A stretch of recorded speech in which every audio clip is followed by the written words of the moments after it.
안녕하세요. 리오입니다. 이번 영상은 OTT를 통해 집에서 보기 좋은 영화 5편을 추천하는 영상입니다. 재밌게 봐주시고 구독과 좋아요 부탁드립니다. OTT 영화 추천 첫 번째 작품은 파묘입니다. 영상을 제작하는 시점에서 티빙과 넷플릭스를 통해 시청 가능합니다. 국내 기준 2024년 개봉한 작품으로 오컬트, 공포, 스릴러 장르의 작품입니다.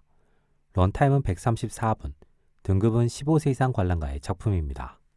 사바아, 검은 사제들의 장지연 감독의 작품이며 최민식, 김고은, 유해진, 이도현 배우가 주연으로 출연하는 작품입니다.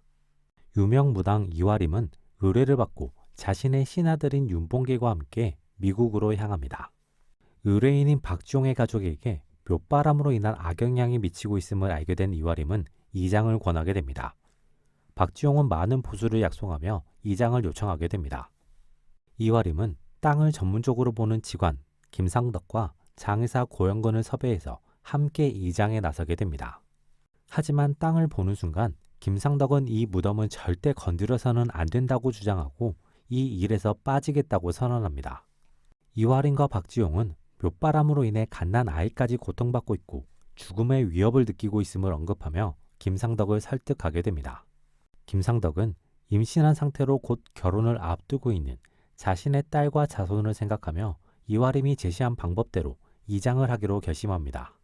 그렇게 순조롭게 무사히 진행되는 듯 했던 이장은 갑작스러운 변수들이 엮이고 누군가의 욕심이 화가 되어 세상에 나와서는 안 될 것이 세상에 나오게 됩니다. 영화 파묘는 장르의 매력을 잘 살린 작품입니다.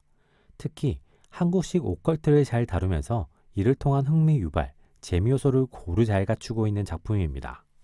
OTT 영화 추천 두 번째 작품은 노인을 위한 나라는 없다입니다. 영상을 제작하는 시점에서 쿠팡 플레이를 통해 볼 수 있습니다. 국내 기준 2008년 개봉한 작품으로 범죄, 스릴러 장르의 영화입니다. 런타임은 122분, 등급은 청소년 관람 불가입니다.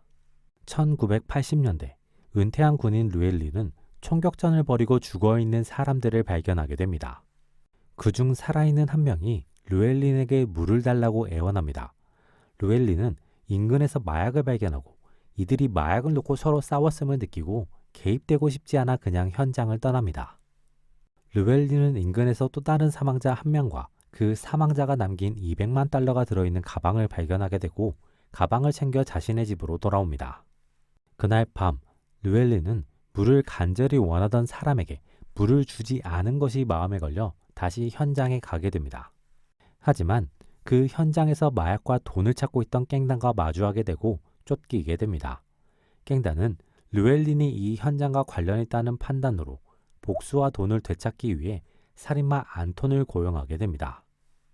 영화 노인을 위한 나라는 없다는 인상적인 캐릭터와 시대적 배경을 통해 긴장감과 메시지, 재미를 효과적이고 인상적으로 전달하는 작품입니다. OTT 영화 추천 세 번째 작품은 콘크리트 유토피아입니다. 국내 기준 2023년 개봉한 작품으로 재난, 드라마, 블랙 코미디 장르의 작품입니다. 런타임은 130분, 등급은 15세 이상 관람가입니다. 이병헌, 박서준, 박보영, 김선영 배우 주연의 작품이며 영상을 제작하는 시점에서 넷플릭스, 티빙, 웨이브를 통해 볼 수 있는 작품입니다. 서울에 갑작스러운 대지진이 발생합니다. 이 지진으로 대부분의 건물은 파괴되었고 전기, 수도 등이 끊기면서 도시는 기능을 멈추게 됩니다. 이런 상황에서 지어진 지 20년이 넘은 황궁아파트 103동만이 굳건히 무너지지 않고 버티고 있습니다.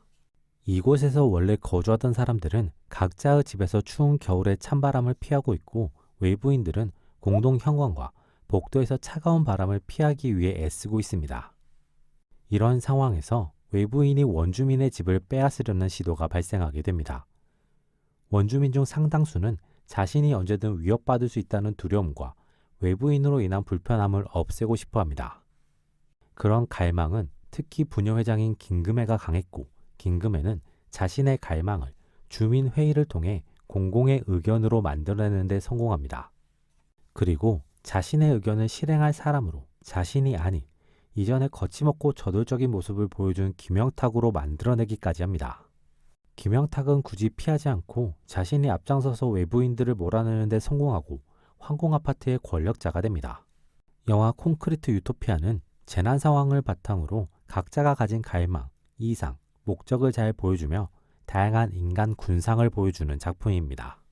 OTT 영화 추천 네 번째 작품은 엘리멘탈입니다. 국내 기준 2023년 개봉한 작품으로 판타지, 로맨틱 코미디 장르의 애니메이션입니다. 런타임은 102분, 등급은 전체 관람가입니다. 픽사의 27번째 장편 애니메이션으로 영상을 제작하는 시점에서 디즈니 플러스를 통해 시청할 수 있습니다. 엘리멘탈의 세계관에서는 물, 불, 공기, 흙 등의 원소가 생명체로 살아가고 있습니다. 버니와 신더는 불의 원소 부부입니다. 신더는 아이를 임신한 상태로 두 사람은 함께 고향에서 가업을 이으며 평범하게 살아가고 있었습니다. 하지만 갑작스러운 자연재해로 인해 기반을 잃게 되자 아이의 미래를 위해 지금 당장의 삶을 위해 부모님의 반대에도 불구하고 고향을 떠나 모든 원소가 모여 사는 기회의 땅인 엘리멘탈 시티로 향하게 됩니다. 버니와 신더는 불의 원소가 거의 없는 엘리멘탈 시티에서 온갖 고생을 하며 자신들의 가게를 만들고 딸 엠버를 키우며 현재는 가게가 나름 자리 잡게 된 상황입니다. 엠버는 아버지와 어머니가 평생을 바쳐 일군 현재의 가게를 무사히 물려받고 잘 유지해 나가서 부모님이 무사히 은퇴하는 것이 현재의 꿈이자 목표입니다. 그런데 갑자기 지하 수도관에서 물이 터지고 그 물과 함께 물의 원소이자 시청 공무원 웨이드가 흘러들어오게 됩니다. 웨이드는 엠버의 가게의 문제점을 하나하나 기록하고 그것을 시청에 보고하기 위해 움직이는데 그 보고가 올라가면 가게가 영업정지되거나 폐업될 수 있다는 것을 알게 된 엠버는 웨이드의 보고를 받기 위해 움직이게 됩니다. 엘리멘탈은 참신한 상상력을 바탕으로 극중 세계관을 통해 현대 시대에 필요한 이해와 조화 등에 대한 이야기를 잘 다루는 작품입니다. OTT 영화 추천 다섯 번째 작품은 스포트라이트입니다. 영상을 제작하는 시점에서 넷플릭스와 티빙을 통해 볼 수 있습니다. 국내 기준 2016년 개봉한 작품으로 실화 바탕의 작품입니다. 런타임은 128분, 등급은 12세 이상 관람가의 작품입니다.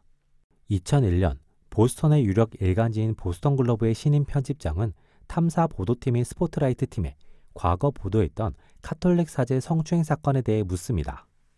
그리고 그 보도가 후속 보도 없이 애매하게 마무리되었음을 확인한 편집장은 제대로 된 후속 보도를 요청하고 스포트라이트 팀은 그 요청을 받아들입니다. 스포트라이트 팀은 조사를 통해 과거 보도된 사건 외에도 성추행과 관련된 사건이 더 있다는 것, 카톨릭이 나서서 사건을 축소하거나 덮으려 한다는 것을 알게 되고 더 깊게 사건을 조사하기 시작합니다. 그를 통해 보스턴 지역에서만 무려 70명이 넘는 사제가 아동들을 상대로 성범죄를 저질렀다는 충격적인 사실을 알게 되고 이 사건을 정확한 증거와 함께 공개하기 위해 분투하게 됩니다. 영화 스포트라이트는 기자라는 직업을 잘 다루며 동시에 언론이 필요한 이유도 잘 다루면서 우리가 이 시대의 언론을 어떤 시선으로 바라봐야 할지를 전달하는 작품입니다. 이번 영상은 여기까지입니다. 구독과 좋아요 부탁드립니다.